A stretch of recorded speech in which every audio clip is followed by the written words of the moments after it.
Ahora me gustaría darle la palabra y presentarles a nuestro próximo invitado, que será quien dedique más tiempo al homenaje propiamente dicho a Humberto López Morales. Se trata del profesor José Antonio Samper. Él ha llegado expresamente para este acto desde su universidad. Él es catedrático de Lengua Española en la Universidad de Las Palmas de Gran Canaria, donde es director también del Departamento de Filología Española, Clásica y Árabe. Él también es miembro de la Academia Canaria de la Lengua y director de la Academia Canaria de la Lengua, hasta hace unos meses, pero lo ha sido.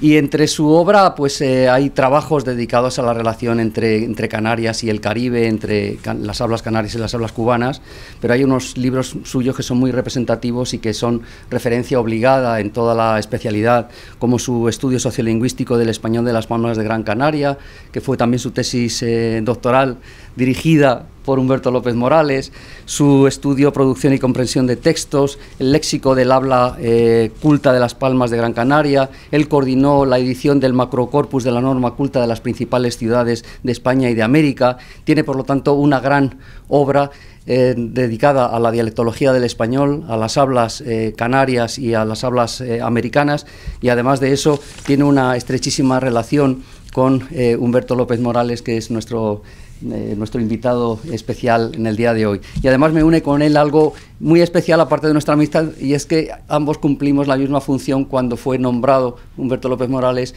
doctor honoris causa en cada una de nuestras universidades, que fuimos los encargados de hacer la laudatio, José Antonio Samper en la Universidad de Las Palmas y yo en la Universidad de Alcalá. Así que bienvenido, José Antonio, y muchas gracias.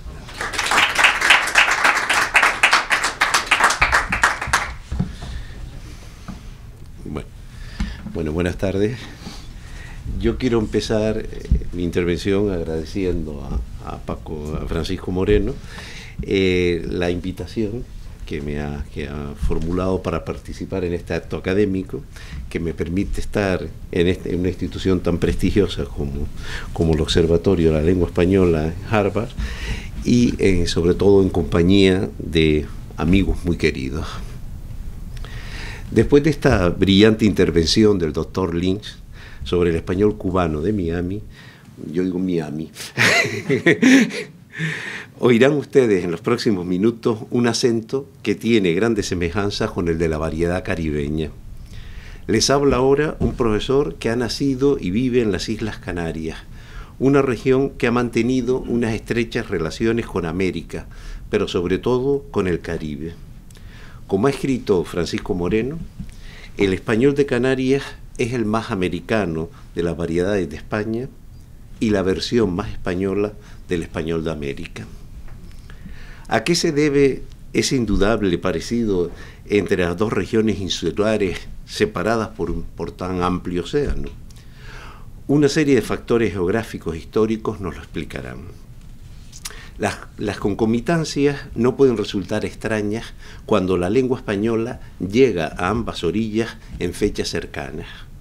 Recordemos que en 1492 los castellanos todavía no habían completado la conquista de todas las Islas Canarias, faltaban La Palma y Tenerife, y que Gran Canaria no había sido ganada por los conquistadores hasta 1483, solo 9 años antes del descubrimiento americano. Tanto en América como en Canarias, la decisiva presencia de los andaluces occidentales marcó con fuerza las características que adquirieron desde un primer momento estas modalidades de la Romania Nova. Como ha señalado Diego Catalán, el español ultramarino de las Islas Canarias y el de las Islas Americanas debió de ser, en muchos aspectos, algo muy similar.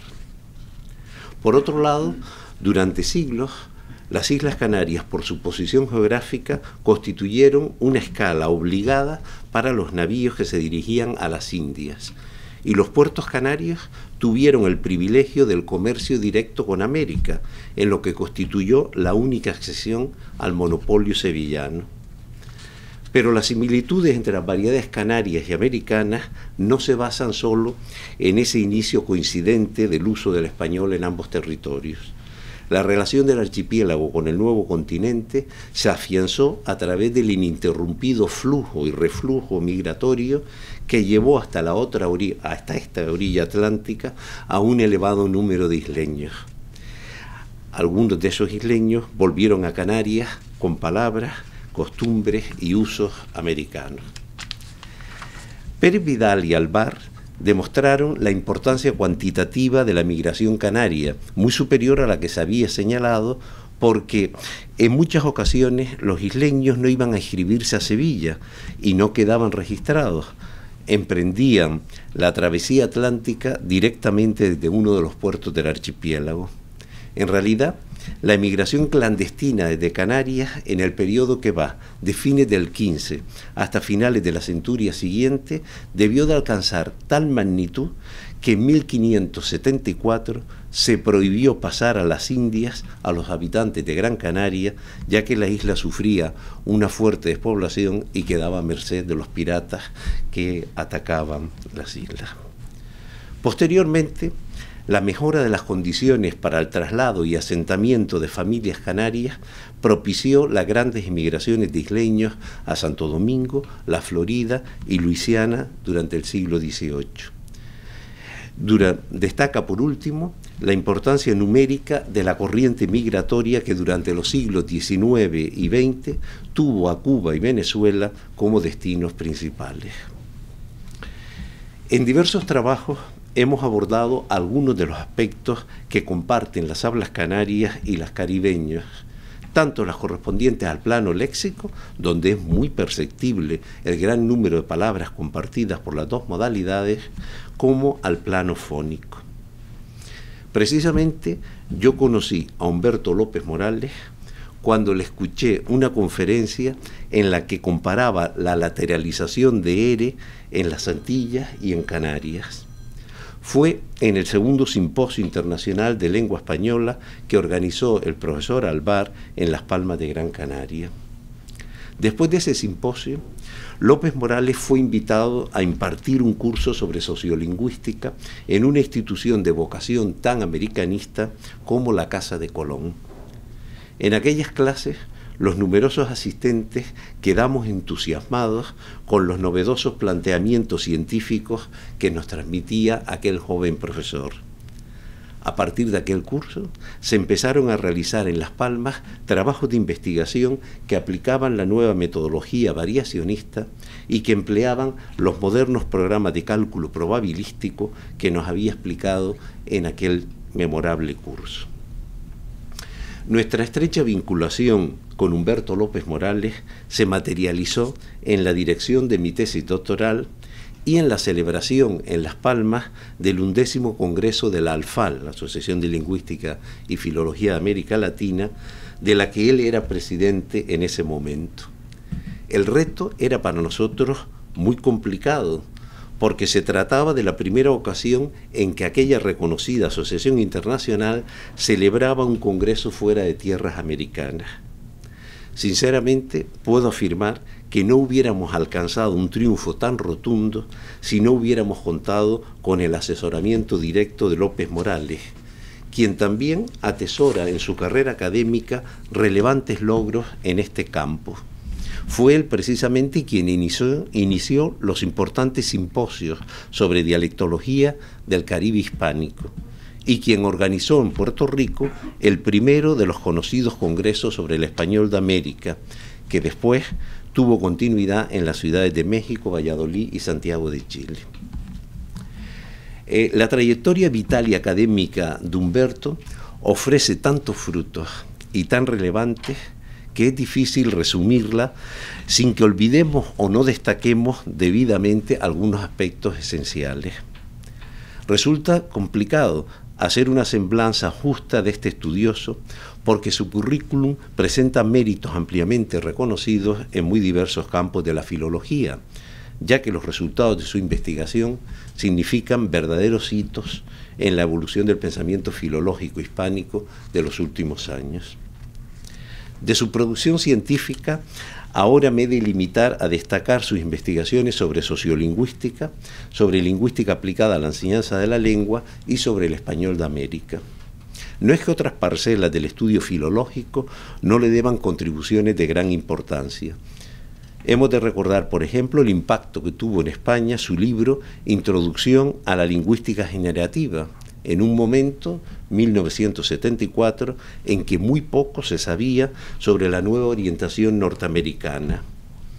Esa obra venía a cumplir una impagable labor de divulgación de modelos teóricos y metodológicos novedosos.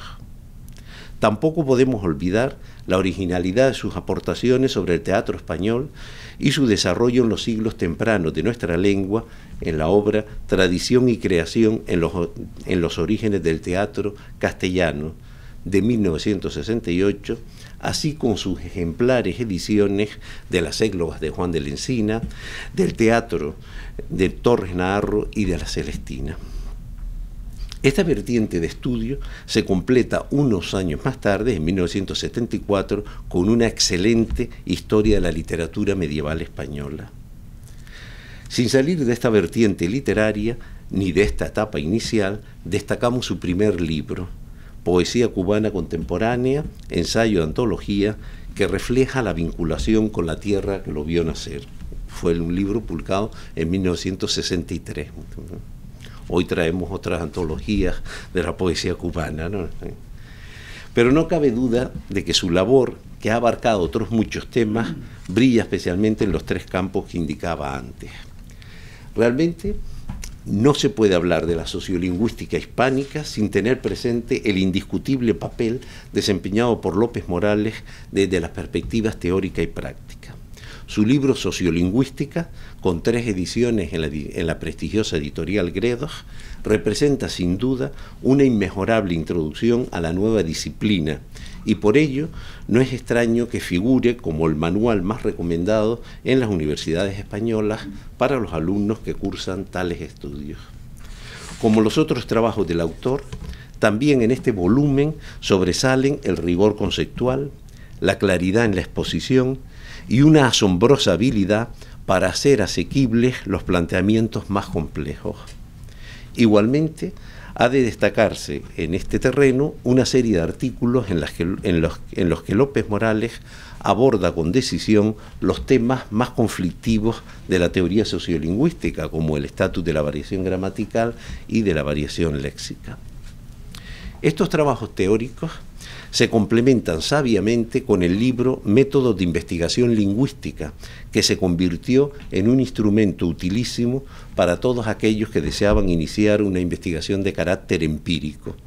En aquel momento constituyó una aportación inusual en nuestro panorama bibliográfico.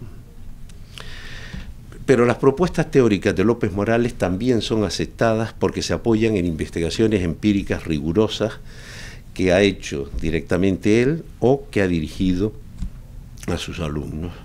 Por poner solo un ejemplo paradigmático, su libro Estratificación social del español de Puerto Rico se convirtió en un modelo insustituible para los múltiples estudios fonológicos variacionistas realizados en el resto del mundo hispánico. En una entrevista del año 2000, el propio autor declaró que ese libro era duro y difícil, con reglas variables e índices probabilísticos. Según él, solo lo habrían leído unas 200 personas. Ese juicio personal, estoy seguro, no es compartido por ninguno de los estudiosos a quienes nos abrió un campo de investigación riguroso, apasionante y muy útil para investigar los procesos fonológicos más relevantes del español atlántico. Es algo en lo que estoy completamente en desacuerdo con mi director de tesis.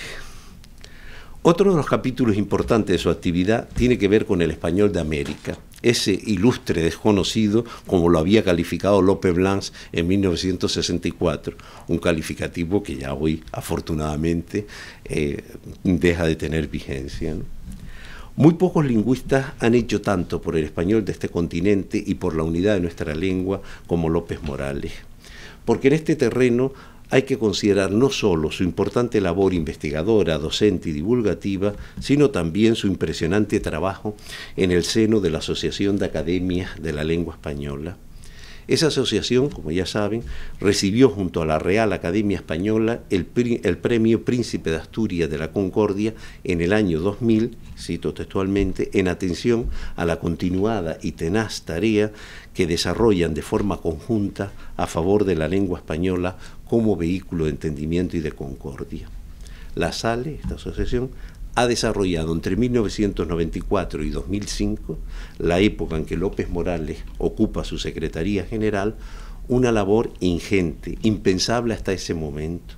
Una labor de organización y coordinación que solo puede explicarse gracias al dinamismo de Humberto, a su habilidad para llevar adelante negociaciones difíciles y complejas, y hasta a su condición de viajero incansable que visitó y conoció las sedes de prácticamente todas las academias asociadas. Pero lo más importante de ese relevante cargo fue la aportación de López Morales al mantenimiento de la unidad del español, una unidad compatible con la esencial variedad de ese conglomerado dialectal que es nuestra lengua. Basta recordar el consenso panhispánico con que han nacido las últimas obras académicas y también que la presencia de los americanismos pasó de los 12.494 de la edición de 1992 hasta los 28.172 de la de 2001. Una cifra que refleja la labor decidida de revisión encauzada por López Morales y apoyada por destacados especialistas de cada una de las academias americanas. En 2010 ve la luz el esperado Diccionario de Americanismos, dirigido por Humberto, quien en palabras de García de la Concha fue el alma de esta empresa. Lo cito a García de la Concha. A él se debe la planta definitiva de la construcción, cuyo desarrollo tan complejo y arduo ha guiado con sabiduría y una entrega impagable. La impronta de López Morales en la SALE se observa también en el impulso que dio a los cursos programados por la Escuela de Lexicografía Hispánica desde 2000 hasta 2011. Sus aportaciones en este terreno culminan con la publicación en 2016 del libro Historia de la Asociación de Academias de la Lengua Española, que recorre la trayectoria de la institución en sus 65 años de vida. En este capítulo hemos de resaltar también la extraordinaria acogida que tuvo otra de sus obras. La aventura del español en América constituye un ameno recorrido de lo que ha sido la vida de nuestra lengua en este continente, expuesta con un estilo intencionadamente sencillo que hace muy fácil y grata la lectura, incluso para los no especialistas. Las investigaciones empíricas, el otro lado de este campo, sus investigaciones empíricas se han ocupado sobre todo del español caribeño, con libros como Investigaciones léxicas sobre el español antillano, de 1991, o El español del Caribe, de 1992. No faltan trabajos específicos sobre el español de la isla en que nació. Su primer libro de lingüística fue precisamente, hoy lo hemos comentado, El español de Cuba, ¿no? Hoy, de corte estructuralista, ¿no? Y mucho más tarde, ya en 2003, publicó también Los cubanos de Miami, Lengua y Sociedad. Pero el grueso de sus investigaciones son las realizadas en torno al español de Puerto Rico. Para conocer la situación lingüística de aquella isla, resultan imprescindibles sus trabajos sociolingüísticos sobre fenómenos de variación fónica, sobre diversos aspectos léxicos o sobre las creencias y actitudes que subyacen a los hechos de actuación. Recordemos el ya citado Estratificación social del español de Puerto Rico y también Dialectología y sociolingüística, temas puertorriqueños, que se había publicado 4 años antes y que recoge los resultados de muchas investigaciones pioneras sobre esa modalidad dialectal. No exageramos si afirmamos que sus años como catedrático de la Universidad de Puerto Rico convirtieron a esa modalidad isleña en la variedad hispánica más estudiada y mejor descrita, una empresa en la que contó con la inestimable colaboración y la amistad fraterna de María Vaquero y Amparo Morales, quienes, en palabras de la primera, encontraron en Humberto a un verdadero especialista, disciplinado y generoso, de quien podíamos aprender y con quien se podía trabajar. A partir de los años 70, San Juan de Puerto Rico se incorpora de forma muy activa a los trabajos del proyecto Norma Culta, con la publicación de investigaciones muy relevantes. No es casual que este impulso de los estudios de ese proyecto en la isla haya sido el resultado de la labor entusiasta de López Morales. Él había participado muy activamente en las primeras reuniones de la comisión ejecutiva. Aquellas largas sesiones discutiendo aspectos teóricos y metodológicos con estudiosos como Lope Blanch, Alvar, Rabanales o Guitarte, debieron de ser muy enriquecedoras para la formación de aquel joven lingüista que precisamente había leído su primera ponencia internacional en el congreso que la ALFAL celebró en Montevideo en 1966. Pero no son solo los trabajos puertorriqueños y algunos anteriores sobre el español de Cuba, que hoy han sido citados, ¿no?, las únicas deudas que el proyecto de la Norma Culta ha contraído con López Morales. Hay que recordar que él elaboró junto con Matlock y Kilis el cuestionario fonético y fonológico publicado por el Consejo Superior de Investigaciones Científicas. El proyecto también se vio favorecido por el empeño que puso Humberto para que el equipo de Las Palmas preparara el macrocorpus de la norma lingüística culta a las principales ciudades de España y América, que ha permitido la realización de centenares de estudios. El tercer gran campo de interés de Humberto López Morales es la lingüística aplicada a la enseñanza de la lengua. Su actividad en este terreno no se ha limitado a la investigación. Convencido que los avances de la lingüística moderna deben ponerse al servicio de la enseñanza de la lengua materna, escribió una serie de libros modélicos para los cursos de español básico en Puerto Rico. Asimismo, sus manuales de producción y comprensión de texto son una buena muestra de la aplicación de su concepción teórica. Con ellos, los alumnos practican y asimilan distintos procedimientos oracionales sin que en ningún momento se les hable de gramática teórica. Los resultados de este método son excelentes, como muy bien pudimos comprobar en Canarias, porque trabajamos ese método en colaboración con Humberto. En este terreno ha de citarse uno de sus libros imprescindibles, el que ha tenido una acogida más favorable, pues cuenta con 9 ediciones. Enseñanza de la lengua materna, lingüística para maestros del español, viene a ser un verdadero programa, sin tecnicismos innecesarios, para planificar de forma satisfactoria el quehacer escolar en la vertiente del vocabulario, de las estructuras oracionales y de los discursos. A la lingüística aplicada se ascribe también el amplio proyecto panhispánico de la disponibilidad léxica que impulsa y coordina López Morales, quien fue el iniciador de este tipo de estudio en nuestro ámbito lingüístico con sus trabajos pioneros sobre los escolares puertorriqueños.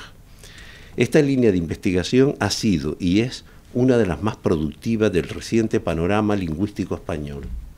Y actualmente el proyecto ha cobrado un nuevo impulso gracias a las innovaciones metodológicas que vienen introduciendo los investigadores del proyecto Estudio Sociolingüístico del Español de España y América, PRESEA, coordinado precisamente por Francisco Moreno y Carmen Silva Corbalán. Además de estos 3 campos de investigación, hemos de destacar una actividad que Humberto López Morales ha cultivado con mucho cariño en los últimos años. Libros como La globalización del léxico hispánico o La andadura del español por el mundo tienen, como la tuvo La aventura del español en América, una función divulgadora, pues tratan de acercar al público no especializado los caminos recorridos por nuestra lengua en su devenir histórico y presentar su esperanzador futuro. Es esta una actividad de madurez, cuando su amplio y profundo conocimiento del español le permite crear obras en que se aporta información sobre nuestra lengua en un estilo asequible al público general. La concesión del premio de ensayo Isabel Polanco a la andadura del español por el mundo hizo justicia a la calidad de una labor difícil que supone superar los límites del mundo académico. Si importante y densa es la labor investigadora que hemos intentado resumir en los últimos minutos, en López Morales destacan asimismo sus excepcionales cualidades como profesor. Humberto ha sobresalido siempre por su extraordinaria facilidad oratoria, su asombrosa actitud para estructurar los contenidos y por presentar las cuestiones más complicadas desde la perspectiva más sencilla. Por eso, María Vaquero pudo escribir con justicia que Humberto siempre fue dueño absoluto de la claridad y de la exposición. Además de estas virtudes, es un maestro excepcional porque consigue captar el interés de todo tipo de auditorios gracias a su prodigiosa habilidad para adaptarse al público que lo escucha y a su envidiable capacidad para romper en un momento determinado la seriedad de la clase con un guiño humorístico que facilita la vuelta a la actividad más reflexiva. Por eso invitarlo a pronunciar una conferencia o dictar una lección siempre ha sido contar previamente con el éxito asegurado. Todas estas cualidades las aplica también a la tarea de animar a los futuros investigadores para emprender nuevos estudios. Misionero de la lingüística lo ha llamado, y con mucha razón, César Hernández Alonso.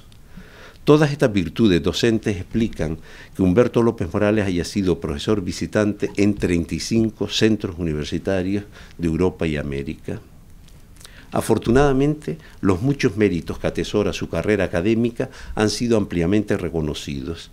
Es doctor honoris causa de 11 universidades españolas y de 7 hispanoamericanas. Fuera del mundo hispánico, también ha sido nombrado doctor honoris causa por la Universidad Alemana de Heidelberg. No podemos alargarnos citando otros muchos reconocimientos que harían muy prolija esta presentación. Recordemos únicamente que López Morales es presidente de honor de la Asociación de Lingüística y Filología de la América Latina y de la Asociación de Historia de la Lengua Española, y también que a su cargo como secretario de la Asociación de Academias de la Lengua Española y a su elección en 1976 como miembro de número de la Academia Puertorriqueña, añade el haber sido nombrado académico correspondiente de la Española, de 8 academias americanas y de la Filipina, y miembro honorario de las de Nicaragua, Guatemala y Panamá. En este apartado no podemos dejar de señalar que a Humberto López Morales se le han ofrecido 3 importantes homenajes académicos. El primero, coordinado por María Vaquero y Amparo Morales, se publicó en Puerto Rico en 1992. 11 años más tarde, 6 universidades a las que Humberto estuvo muy vinculado, Alcalá, Alicante, Las Palmas, UNED, Puerto Rico y Valladolid, se unieron para publicar los 2 tomos en los que colaboraban los más importantes especialistas hispánicos en sociolingüística, lingüística aplicada y literatura medieval. Estuvo coordinada también, Francisco Moreno era el que coordinaba principalmente esa edición. La Universidad de Sevilla, por último, le ofreció en 2009 el tercero de los homenajes.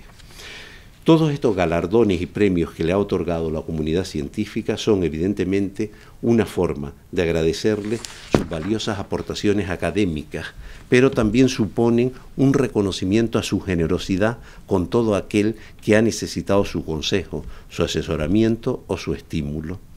Los que han trabajado directamente con él, y yo me considero uno de esos afortunados, han podido ser testigos de su permanente disponibilidad para ayudar a encauzar o modificar el rumbo de una determinada investigación.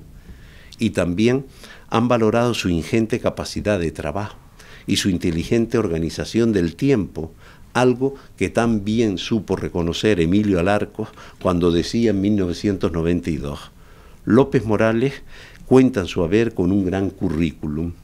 Para algunos es difícil explicárselo. Se trata de un secreto que voy a revelar ahora mismo. Mientras que para todos nosotros las horas son rigurosamente lineales, las de él son cúbicas. Señalemos por último que López Morales también ha sabido transmitir su tradicional optimismo y buen humor a su amplio grupo de amigos y colaboradores, y por eso en los equipos de trabajo siempre ha reinado un ambiente de camaradería y de afecto que resulta extraño en el panorama universitario general. En este justo reconocimiento a sus valores científicos y humanos, solo nos queda destacar nuestro sentimiento de gratitud por todas esas semillas que Humberto López Morales ha ido sembrando por el amplio mundo hispánico y que ha hecho que hoy la filología española ofrezca unos frutos que serían impensables sin su singular magisterio. Gracias por todo, Humberto.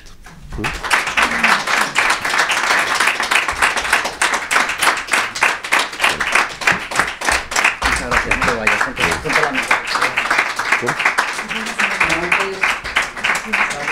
Un pequeño homenaje, y antes de pasar a tomar algo fresco, como paso previo a la poesía cubana, me gustaría decir muy brevemente tres aspectos de Humberto que tienen que ver mucho con mi vida profesional y personal, y que creo que revelan muy bien esto que nos ha explicado tan detalladamente el profesor Samper. Una de sus cualidades principales es la de su generosidad con los demás, con los colegas, sobre todo con los jóvenes. Cuando en el año 1983 publicó su estratificación social del Español de San Juan de Puerto Rico, llegó a España con 3 ejemplares. Y a mí, que yo tenía 22 años y estaba haciendo la tesis doctoral, me dijo: uno de los 3 ejemplares es para ti.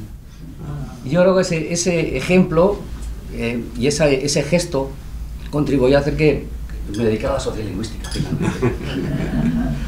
Otro ejemplo es que cuando en el año 2008 me hice director académico del Instituto Cervantes, el primer trabajo que hice, que completé, fue algo que estaba sin completar y que refleja muy bien otras de sus características, es su extraordinaria capacidad para aunar voluntades para crear grandes proyectos. Él había hecho la Enciclopedia del Español en Estados Unidos, sabía de su existencia porque ya había elaborado uno de sus capítulos, pero no sabía de su volumen. Cuando llegué a Cervantes, el proyecto estaba aparcado en un rincón, sin presupuesto, sin terminar y sin voluntad política de publicarlo. Lo primero que hice fue buscarle un presupuesto y tomar la decisión política de que eso tenía que salir inmediatamente, y efectivamente en el año 2008 salió publicado. Y el tercer ejemplo de su manera de ser tiene que ver con la visión de futura en relación con las instituciones. Este observatorio le debe mucho a Humberto López Morales. Cuando en el año 2013 se creó este instituto tan especial, porque como decía antes no tiene nada de lo que suelen tener los institutos, una de las decisiones claves, aparte de la decisión de Harvard, estuvo en el propio Instituto Cervantes, que tiene un consejo de administración compuesto por políticos de Hacienda, de Educación, de Cultura, de Exteriores, gente que no se tiene una idea muy concreta de cómo funciona la lengua, de cómo funciona la difusión, pero que tienen una gran capacidad de decisión. Y en ese momento, cuando estaba comenzando la crisis económica, no se quería crear una cosa como el observatorio. Él formaba parte del Consejo de Administración y él, con su fuerza, con su pasión, con su capacidad de argumentación, convenció a todos los políticos para que el observatorio se abriera. Así es que gracias a él estamos hoy aquí. Por eso le queremos dar este pequeño recuerdo que dice: homenaje al profesor Humberto López Morales como reconocimiento a su amistad y a su trayectoria profesional, Instituto Cervantes a Harvard University 2018. Humberto, muchas gracias por todo.